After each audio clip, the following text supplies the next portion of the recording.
Joined by Jaxon Duttenhefer here on Zoom, which has become our new way of interviewing a lot of these high school student athletes. And Jaxon, a Mandan offensive lineman, defensive lineman. Heck, he's a good running back standout. Had 3 rushing touchdowns for the Braves this past season. But the reason we're having him on today, he committed to North Dakota State back in March 26th. And I know that they gave you the offer, Jaxon, back in February. You had other schools swoop in there. I know Dartmouth, an Ivy League school, was in the mix.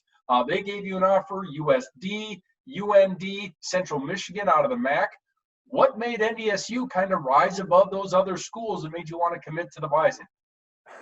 The really big thing that I think NDSU stood out with me is the culture. The coaching staff, all the players, and just the tradition that there is. Even with the fans and the dome and everything, it's the culture of NDSU is something that like you saw right away, and I think that was the main thing that I really wanted to decide with.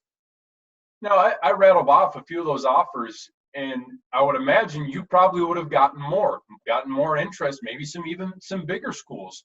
What made you kind of say, you know what, I don't really need to worry about that. I'm just going to commit to the Bison right now. What made you kind of end the recruiting process as early as you did? I know that with COVID going on and stuff, it was a lot of time to really think. And then hopefully even just like thinking about having my own senior football season if this stuff really doesn't really end.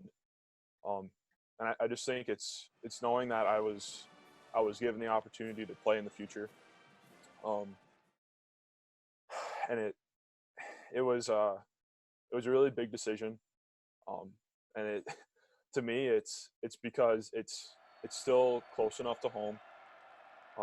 And it's it's something that I truly do feel that NDSU has what a lot of FBS schools don't, and that is the support in the whole state, not even just Fargo Moorhead. It's everywhere, and even across the nation, and possibly even worldwide. There's just so many people that know that NDSU logo, and I think that's kind of the really big thing to me is knowing that I'll still be able to play in front of a home crowd, and they're going to be knowing my name, and it's going to still kind of bring back that old Friday night feel with it, but it's just that next level. It's just going to be so fun, and I can imagine it right now. It's going to be awesome.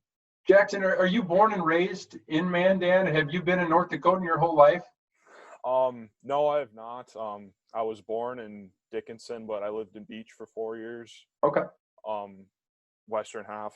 My dad coached there for football. Then I moved to South Dakota, and then I moved back up here. So. Okay. How long? Where did you live in South Dakota? We have obviously a good South Dakota following too. It was Buffalo, South Dakota. Okay. It is a town of about 400. I had 4 kids counting me in my class my last year there. So it just kind of tells you how small the place is. But northwest corner, it was it's where my mom was born and raised, but we decided to move up here for my parents' work reasons, and we've never looked back, and it's a true blessing that we ended up in Mandan. So you went from Buffalo to Mandan. What age were you when you moved to Mandan? I was 8. Okay. So it was would have been the summer before my 3rd grade year, and I did all the sports I could. I was doing tennis, track, did football that fall, was doing baseball in the summer, did some swimming stuff too, and just kind of took it all in. And the opportunities Mandan presented me really helped me bring to where I am today. So do you remember as an 8-year-old, I mean, were you starting to like pick up on, wow, this NDSU program is pretty darn impressive? When did you start really getting in and cheering for the Bison? It's when I was growing up, my dad went to Dickinson State and played college football. So, I mean, Dickinson State was kind of the thing when I was growing up. But when NDSU won that first championship, it was like, wow, like North Dakota can do that. Like, to be quite honest, I don't know if I really ever heard of the Bison before I moved up to Mandan. It was just kind of the regional thing. But you saw them win, and just the tradition that they started setting, it was unseen before in my eyes. And I got to be honest, I think the interest in NDSU really just kind of started picking up about 7th, 8th grade year. What is the Jaxon Duttenhefer story? What's your family like? Do you have brothers or sisters? What would the story script be when you're writing a book about yourself? Because I know you like to read. Shoot, it would, yeah, just kind of, I grew up with a lot of small town roots. I ended up moving to Mandan, which it was a big city to me at the time. Yeah. Just a kid that ended up, I felt like I did everything that I could. I took all the options that I could, and I tried to make myself better every day. Went to the weight room that was open every day. I worked my butt off for that. I go in the mornings, I lift, I do all my practices that I need to. I put in extra work. I watch a whole bunch of film in the summer. I think I've done everything I can to get me into the position that I am, and I'm blessed that kind of the hard work has paid off, but it continues that you have to continue to work for it. And I think that's kind of the narrative to now. But I think the big thing is I've been blessed with an amazing family. My mom and dad are both in the kind of the social work area, and you know they've dealt with kids that are not as blessed as I am with the parents that they have, and they've taught me to really respect having everything that I do have, you know, and just being able to do the things that I can, because not a lot of kids can, especially college football. Like, that is something that not everybody will ever get to experience. Also, being able to go to a school and excel and have good grades and just push myself to be the best that I can be. I am also really blessed to have a 10-year-old sister who keeps me on my toes, and we have a lot of fun. She's been having me play a lot of games recently, Monopoly and all that kind of a deal. She's picking up cribbage now, so she's loving it, and you know, it's always awesome to have that number one fan, knowing that no matter what the game turns out, she's going to give you a hug at the end and say you did really well. You know, it's something that something I'm really truly blessed with is my family, and I could never be more thankful for them. Nice. That's really cool, man. Really well said. How about your dad? You said he was a former coach. How much does he still help you? I guess in the game of football, or are you starting to be like, Dad, I think I got this thing figured out? I think it was really big when I was a lot younger. I mean, now he's more of he watches film with me if I really need something to help with, if I'm not with a coach, and you just kind of give me some pointers, you know, like, hey, you can get a little lower here, you can do this move better, you can use your hands better here, and just kind of something like that. But he knows that, like, I have to listen to my coaches and not him as much as I would really work like that. But you know, it is what it is. But it is awesome to really have him as a mentor with that as well. I mean, he took me to varsity football practices in South Dakota when I was 6 years old. So I mean, I've been around the game, and I've always loved the game, and I really got to put that all on him doing that for me. So Awesome. How have things, as far as trying to stay in shape during this pandemic, how have you had to get maybe creative on how you've been able to stay in shape during all this? You know, it's right away, it was not knowing really how long it was going to happen. So it was just doing a whole bunch of body weight stuff. My coaches have been really awesome with putting stuff out on, like, Sports U and Huddle, and making sure that we try to stay in shape, especially with the track season and stuff like that. I was using an old boat battery for kind of like a kettlebell, using as a weight for those first couple of weeks. Our middle school track is open to the public, so I've been running and doing stuff like that out there. Been doing a lot of throwing stuff, because again, there's track implements and stuff that I have myself and coaches provided for us. So I've been doing everything I can to hopefully get that track season back. Yeah. Then also just kind of doing some football stuff too. Just doing like shuttles and L drills, and maybe doing a couple of 40-yard dashes, you know, just kind of see times, and then do about 8 or 9 of them just to get some conditioning in. It's been interesting to do, but then now with that squat rack that I built, and a bench and everything, and it's lot better, I think, because I can actually do a lot of the things that I've been able to do for the first 3 weeks, and now I'm hopefully starting to get some muscle back. So, How long did it take you to build the squat rack? you know, it actually wasn't that long. Yeah. Probably 2.5 hours Okay. at max. So, What should we expect from the Braves next season? I mean, you guys lose some really talented players. I mean, obviously Elijah Klein, the big wide receiver that's going to be going up to UND, Dane Carlson, your quarterback, Austin Fry, your leading rusher. I mean, you guys are losing some really good talent off that team last year that reached the state semifinals. But what do you have back? What makes you confident that you guys are going to be able to be back in the state mix again next season? I really do think that our O-line is really gonna step up. We had one. I think we had a couple of seniors that were kind of the main guys on the line, but our center got hurt, so we had a junior step up. So we're only losing one senior on that offensive line. And I know that a lot of the juniors had to step up as well defensively, trying to get Danik and Kobe some time off here and there, just to try to get a breather. But I do think our line's going to be solid again.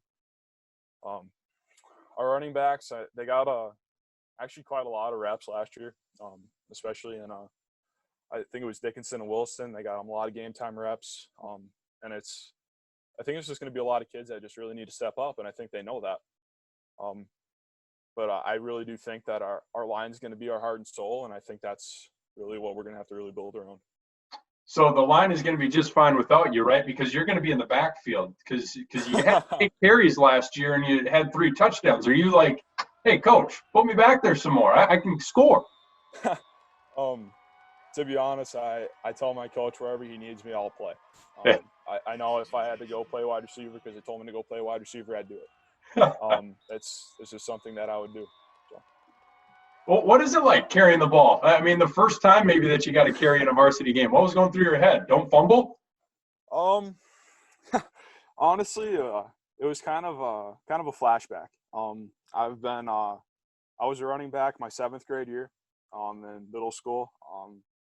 It's technically a Z back my 8th grade year when I played with the freshmen. So, I mean, I had the background with it. It was just kind of knocking off some rust, if anything, to just kind of make sure that, like high and tight, keep that ball to you, never lose it. But just make sure, like, hey, it's smooth handoff if he has to pull it or anything like that. Just make sure that, I guess, to be honest, I'm not really worried about finding a hole. I'll create one if I need to. But, it was just kind of fun trying to get back there and actually score a touchdown for once again. But, I'm not going to tell my coach, like, hey, I need to play this now. No, I know where my home is, and that's in the trenches. So. Have the Bison told you where they'd like to see you play? And once you get to the college level, I'm guessing it might not be running back, but. No, it's for sure not fullback or anything like that. No, it's going to be interior D-line. It'll be a 3-tech or a 1-tech. I mean, there's with the Bison, it's awesome because they never they want to do whatever is best in the situation that they're given. So if it's putting a D tackle at a DN spot and a DN at a D tackle spot, they'll do it. Right. So, it is what it is, and I know for sure it's going to be interior D line, but it'll be D line in general. Cool. Now I have some rapid questions. We're going to do 5 rapid questions for you to kind of finish off this interview. You ready? Sure. You rushed for 3 touchdowns this past season. 3 of your teammates also rushed for 3 or more touchdowns as well. Can you name all 3? Ooh.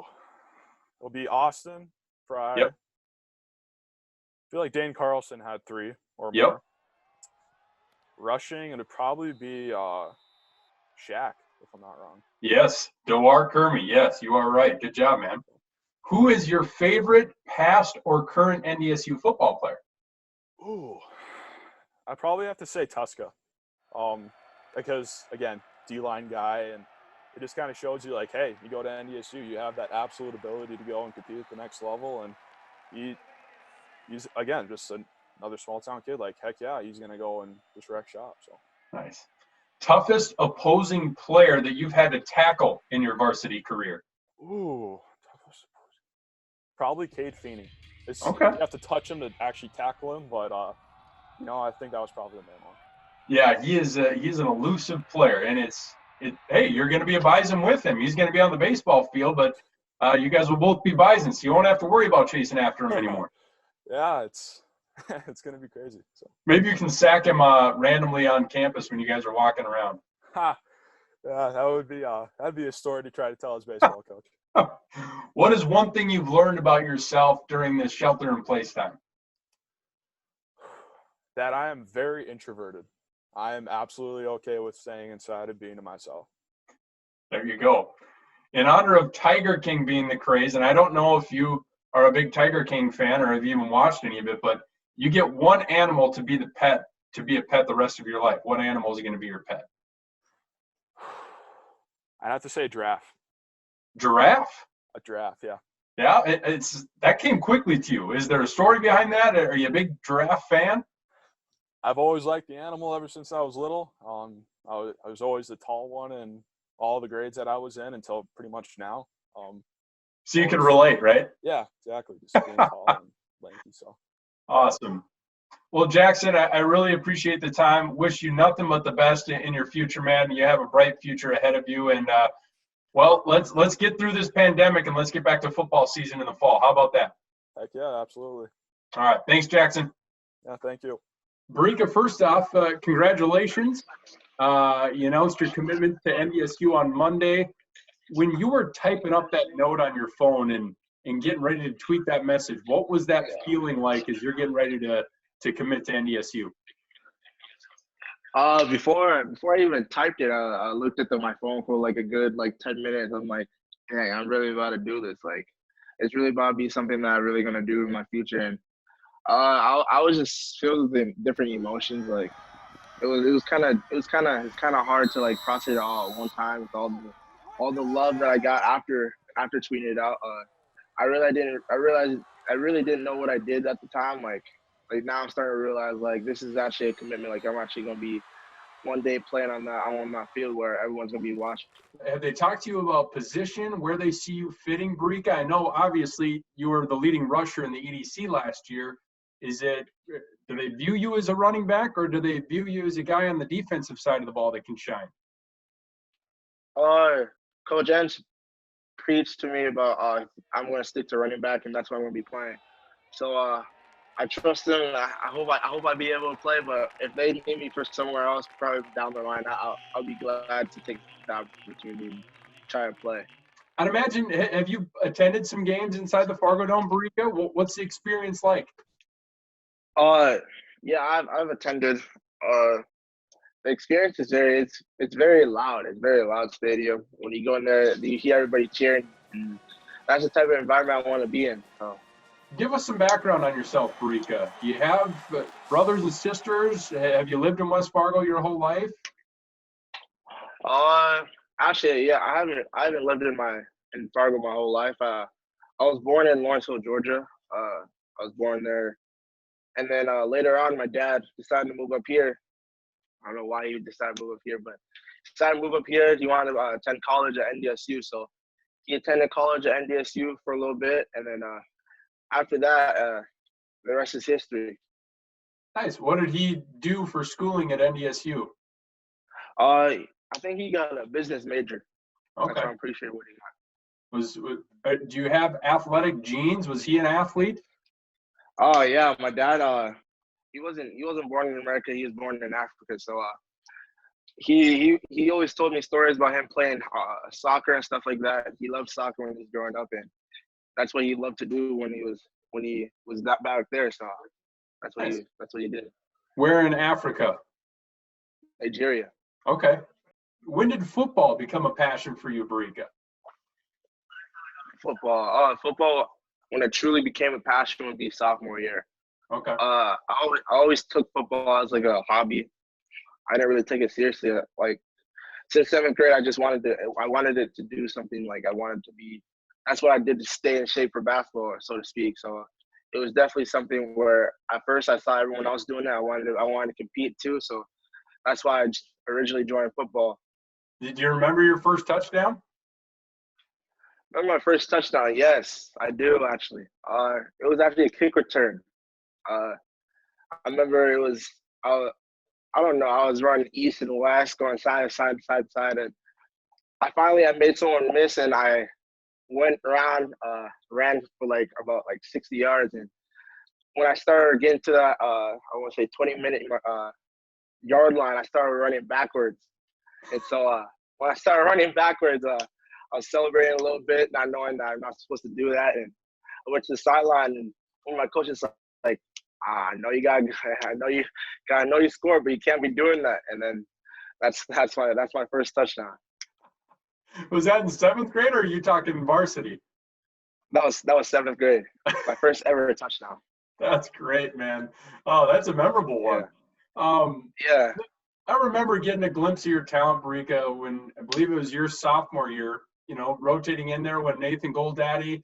You guys had just such a great combination back there.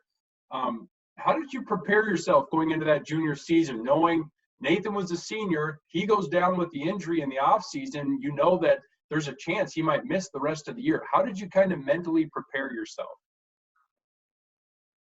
I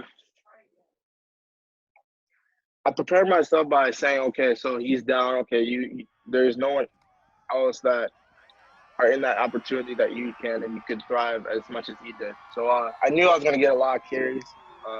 I knew that I was going to probably be one of the focal point of the offense. So it was just me being more focused and saying, okay, when our leaders are down, you got to step up and mature a little bit more, show an example to other people around the team. So it was more so of okay, I'm gonna get this opportunity. You're gonna make the best of it. How much did Nate kind of help you along? Because he's a guy that has been your teammate and possibly will be your future teammate at NDSU. As I know that he's committed to play for them. How was that relationship this past year? Nate's a good guy. Everything that he does is he's so humble, and he never really brags about anything. And he's a guy where if you're making a mistake, he's willing to show you what you're making a mistake on and help you fix it. At first, when I started playing his spot a little bit, he told me, well, this is what the defense normally does, and this is what you can do to like counter it, so to speak. So those are the type of things that he did. He's a very guy who's very willing to help you when you need help. So. And obviously, you went on to have an outstanding season. You got the team to the state championship game, rushed for over 1,200 yards, led the EDC. How would you describe yourself as a running back, Barika? Describe myself. I would say I like to make people miss. I'm more of a guy. I like to make people miss. It took me a while to understand that you can't make everybody miss. You got to run downhill a little bit. But I like to make people miss. And the type of running back I am, I like to run physically now. I want to run downhill. I want to get as much yards as I can possible. So. What are the expectations for next year? Because, I mean, you lose a heck of a talent in Tyler Terhark, a number of really good seniors that helped you guys get to the state championship. How do you get back there again? Well, what is it going to take? It's going to take everything and more. We got to realize that we got some key spots to fill, but I know everyone's waiting for that chance to step up. So we just got to have some people to step up, and we got to work hard and practice how we always do this following year that we did. So we just got to know that every practice is going to be a building block to get better. Nice. Well, wish you all the best. Before we let you go, we're going to do 5 rapid questions. And if Zoom doesn't cut out like it's been cutting out this whole time, we'll get through it, buddy. All right. You ready? 5 rapid questions. Ready. How many total touchdowns did you score this past season? Total. I want to say, I want to say 16, 17. I want to say 16. Final answer? Yes, final answer. Yes, 16, man. You're right on.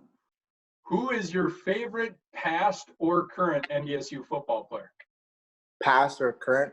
Yep. I got a couple. I remember. Okay, I can't say one. I can't say one, but I want to say a couple. I'm gonna say I like talking John Crockett. John Crockett, he was different. And then yeah, Carson Wentz and Ty Brooks. Those are the three. There you go. 2 of the 3 being running backs, man. Pretty good guys to emulate your game after, for sure. Hardest hitter in the EDC that wasn't on your own team. Hardest hitter. Hardest hitter. I had a couple good hits on me. I want to say, okay, I can't say one. I mean, sorry, I'm bad at this game, but I want to say, there's Anthony Payne from South Enoch. Yep. And I want to say for the last one, Marcus Govey.